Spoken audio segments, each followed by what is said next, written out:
코로나 바이러스로 인해 온 나라가 혼돈 가운데 있으며 한국 교회는 가장 중요한 예배와 집회의 공간을 잃고 있습니다. 이 바이러스는 죄가 가진 속성처럼 처음엔 알게 모르게 조금씩 스며들다가 어느새 한국 사회와 교회를 위협하는 존재가 되어가고 있습니다. 한국은 지금 정치, 경제, 사회적으로 심각한 위기에 직면하고 있습니다. 이를 위해 눈물 흘리며 기도하지 않았던 한국 교회가 이제 예배문이 닫히는 상황을 맞게 되었습니다. 지난해에만 해도 한국은 사상전이라고 불러도 다름없을 만큼 온 국민이 사상적으로 좌우로 분열돼서 싸워야 했습니다.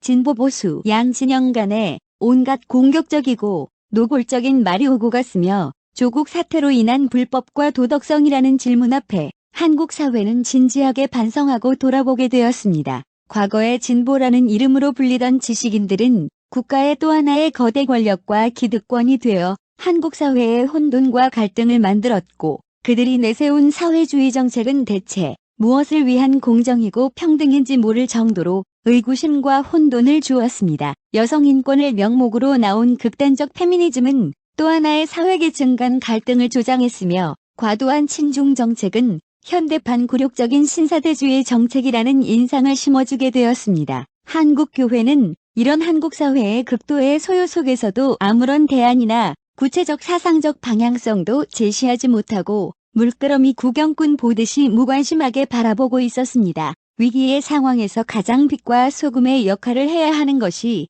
교회의 사명인데 정작 교회는 이런 혼란에 제대로 대응하거나 대답을 하지 않았습니다. 조국 전 장관의 비리로 인해 나라가 양쪽으로 심각하게 분열되고 있는데도 아무런 메시지를 주지 못하고 다만 기독교가 분열되지 말고 하나 되자면서 단편적이고 두리뭉실한 메시지만을 전했습니다. 그런데 조국 사태는 이렇게 끝난 것이 아니었습니다.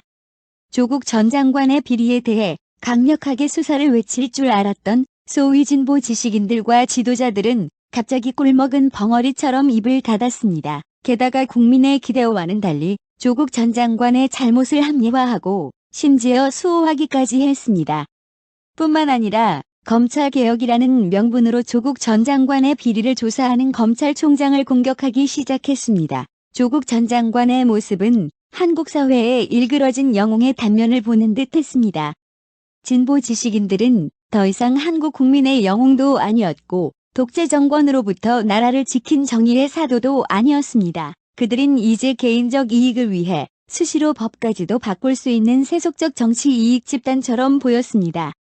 조국 사건은 한국 사회가 뭔가 심각하게 뒤틀리고 도덕성과 윤리의식과 자정작용이 파탄났다는 것을 보여주었습니다. 진보라 불리던 그들이 조국 전 장관의 잘못을 감추고 시인하지 않으면서 도리어 검찰을 공격하며 한국 사회에 보여준 광기와 독선은 국민들이 기대하고 있던 것이 아니었습니다. 과연 그들이 말한 진보란 것은 무엇이고 그들이 외친 사회개혁은 무엇인지 돌아보게 만들었습니다. 법과 형평성을 무시하고 범법행위도 괜찮다고 말하는 그들을 보면서 그들이 그동안 외쳐왔던 공의와 평등의 구호는 거짓과 위선으로 보이기 시작했습니다. 성경에는 감추인 것이 드러나지 않을 것이 없고 숨긴 것이 알려지지 않을 것이 없다고 했습니다. 아무리 인간이 진리를 감추고 사람들을 속인다 해도 그 속에 담긴 의도와 불의는 감춰질 수 없다는 것입니다.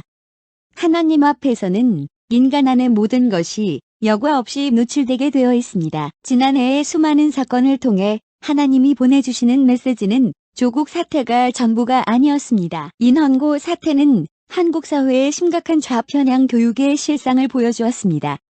한쪽으로 치우친 사상을 가진 선생님들로 인해 현재 아이들이 얼마나 학교에서 사상적 위험성에 노출되어 있는지 드러났습니다. 지난해에는 정부에서 탈북 선언을 강제로 다시 북송한 것이 밝혀져서 현 정부가 인륜을 넘어서 친공산주의 정책을 펴는 것이 드러났습니다.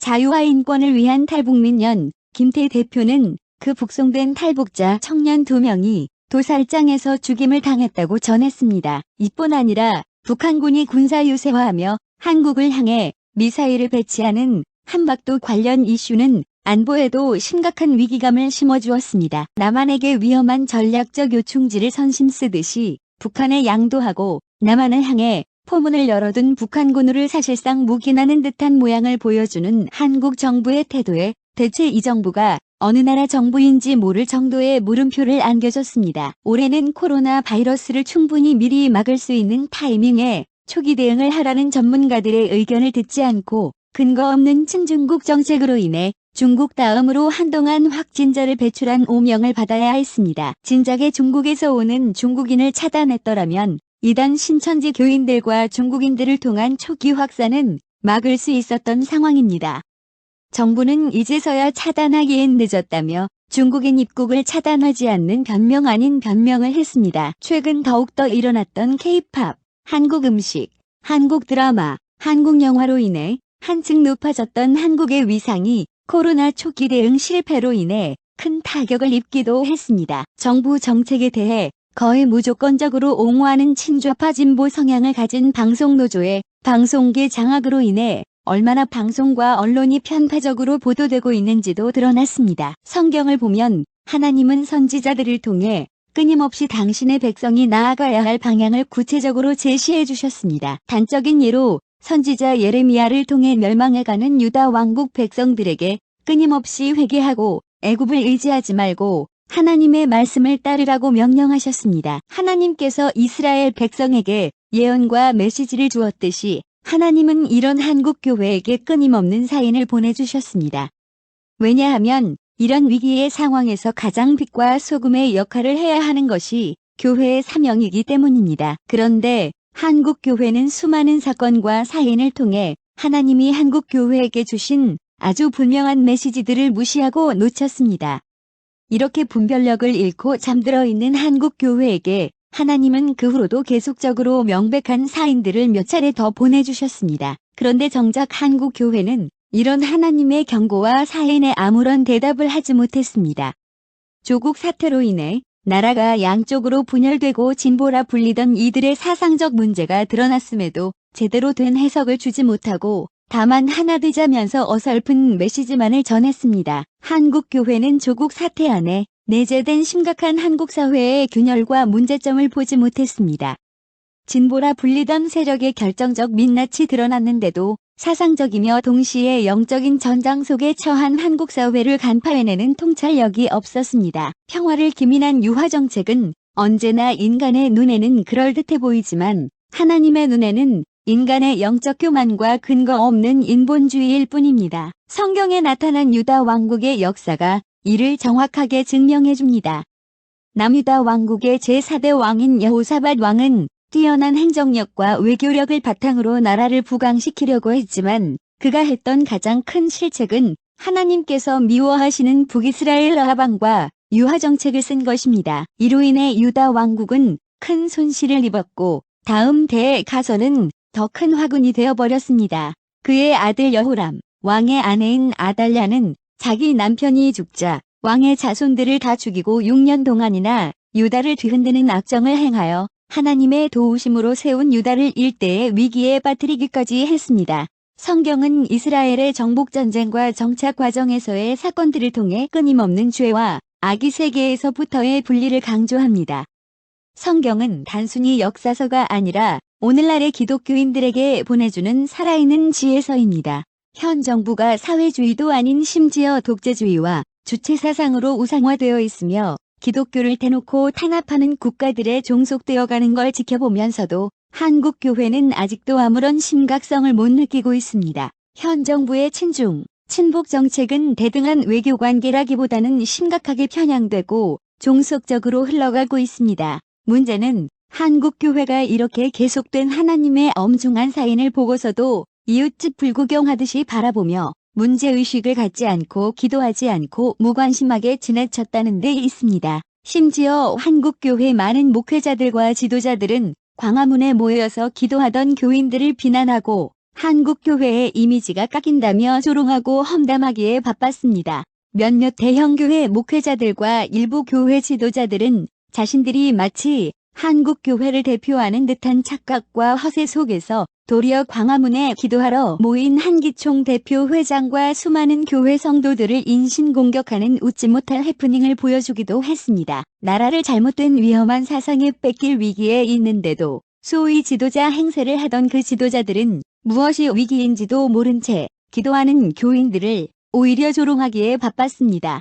아직까지 한국 교회가 코로나밖에 보지 못한다면 한국 교회는 아직도 무엇이 진정한 문제인지 한참 모르는 것입니다. 국가 없이는 교회도 보장받을 수 없습니다. 교회가 국가를 위해 기도하는 것을 정치적이라고 비난한다는 것은 지극히 유아적인 발상입니다. 현재 중국의 경우를 보면서 국가가 교회를 탄압할 때 얼마나 끔찍한 일이 일어나는지 알아야 합니다. 한국도 그런 나라들과 가까워지게 된다면 심각하게 기도해야 합니다. 사실 한국 교회는 제일 먼저 이런 심각성을 깨닫고 국가를 위해 기도해야 했습니다. 교회가 제일 먼저 깨어서 한국 사회를 리드해야 했습니다. 만약 하나님이 유다 왕국이 멸망당할 시점에 지금의 한국 교회처럼 충분한 사인을 보내주었더라면 그들은 나라를 빼앗기기 전에 회개했을지 모릅니다. 이렇게 두 눈으로 거부할 수 없는 사실을 알려줌에도 깨닫지 못한다면 한국 교회는 희망이 없는 것이나 마찬가지입니다. 물론 지금은 코로나를 위해 기도해야 하지만 그 이전에 한국 교회 전체적으로 지금까지 무엇을 잘못했는지, 얼마나 국가적인 사상적 도전과 위협에 무관심했는지, 그리고 얼마나 치열한 영적 전쟁과 사상적 전쟁에 잠들어 있는지 돌이켜야 할 때입니다. 멸망해가는 유다 왕국 시기에도 예레미야 외에 수많은 종교 지도자들이 있었습니다.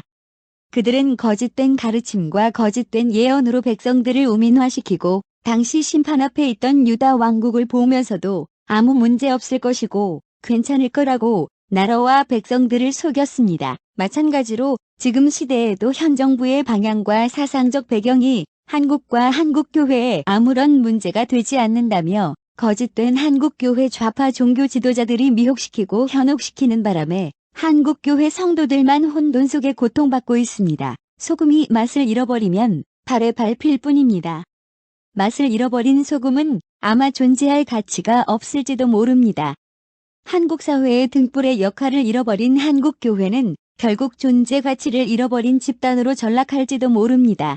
한국교회는 이제 깨어서 기도하지 않으면 희망이 없습니다. 맛을 잃은 소금이 되어 사라지느냐 아니면 사회를 바꿀 개혁운동의 중심이 되느냐의 기로에 서 있습니다.